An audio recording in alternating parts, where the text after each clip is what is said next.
ಕನ್ನಡ ನಾಡು, ಇದು ಕನ್ನಡಿಗರ ನಾಡಿ ಮಿಡಿತ.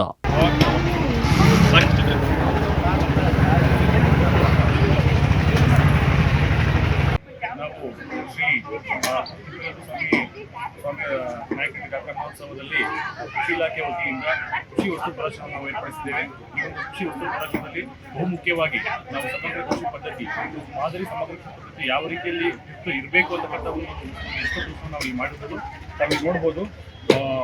ಸಮಗ್ರ ಕೃಷಿ ಪದ್ಧತಿಯಲ್ಲಿ ಯಾವೆಲ್ಲ ಘಟಕಗಳು ಮುಖ್ಯವಾಗಿರಬೇಕು, ಕೃಷಿ, ತೋಟಗಾರಿಕಾ, ಹೈನುಗಾರಿಕೆ ಮತ್ತು ಪೌಲ್ಟ್ರಿ, ಹೀಗೆ ನಾನಾ ಥರದ ಘಟಕಗಳನ್ನು ಒಳಗೊಂಡಂತೆ ಸಮಗ್ರ ಕೃಷಿ ಪದ್ಧತಿಯಲ್ಲಿ ನಾವು ಒಂದು ವಸ್ತುವನ್ನು ಮಾಡಿದ್ದೇವೆ. ಹಾಗೂ ನಮ್ಮ ಕೃಷಿ ಇಲಾಖೆಯಿಂದ ಯಾವೆಲ್ಲ ಒಂದು ಘಟಕಗಳನ್ನು ಮತ್ತು ಇನ್ಪುಟ್ಸ್ನ ಸಹಾಯದಲ್ಲಿ ನೀಡುತ್ತಿದ್ದೀವಿ ಅಂತಕ್ಕಂಥ ಕೂಡ ಇಲ್ಲಿ ನಾವು ಪ್ರದರ್ಶನವನ್ನು ಮಾಡಿದ್ದೇವೆ. ಸೊ ಇಲ್ಲಿ ರೈತ ವೇದಿಕೆ ಮತ್ತು ಸರ್ಕಾರಿ ವೇದಿಕೆಯನ್ನು ಕೂಡ ನಾವು ಪ್ರದರ್ಶನ ಮಾಡುತ್ತೇವೆ. ನಮ್ಮ ಇಲಾಖೆಯಿಂದ ಏನೆಲ್ಲ ಸೌಲಭ್ಯಗಳು ಕೊಡುತ್ತವೆ, ಏನೆಲ್ಲ ಕಾರ್ಯಕ್ರಮಗಳನ್ನು ನಾವು ಈ ಒಂದು ಪ್ರಸ್ತುತ ಘೋಷಣೆ ಮಾಡುತ್ತೇವೆ ಅಂತಕ್ಕಂಥ ಕೂಡ ನಾವು ಇಲ್ಲಿ ವಸ್ತುಪ್ರದರ್ಶನದಲ್ಲಿ ಏರ್ಪಡಿಸಿದ್ದೇವೆ. ನೀವಿನ್ನು ಕನ್ನಡ ನಾಡು ವಾಹಿನಿಯನ್ನ ಸಬ್ಸ್ಕ್ರೈಬ್ ಮಾಡಿಕೊಂಡಿಲ್ವಾ? ಈಗಲೇ ಸಬ್ಸ್ಕ್ರೈಬ್ ಮಾಡಿ, ಬೆಲ್ ಐಕಾನ್ ಅನ್ನ ಒತ್ತಿ ನೋಟಿಫಿಕೇಶನ್ಗಳನ್ನ ಪಡೆಯಿರಿ.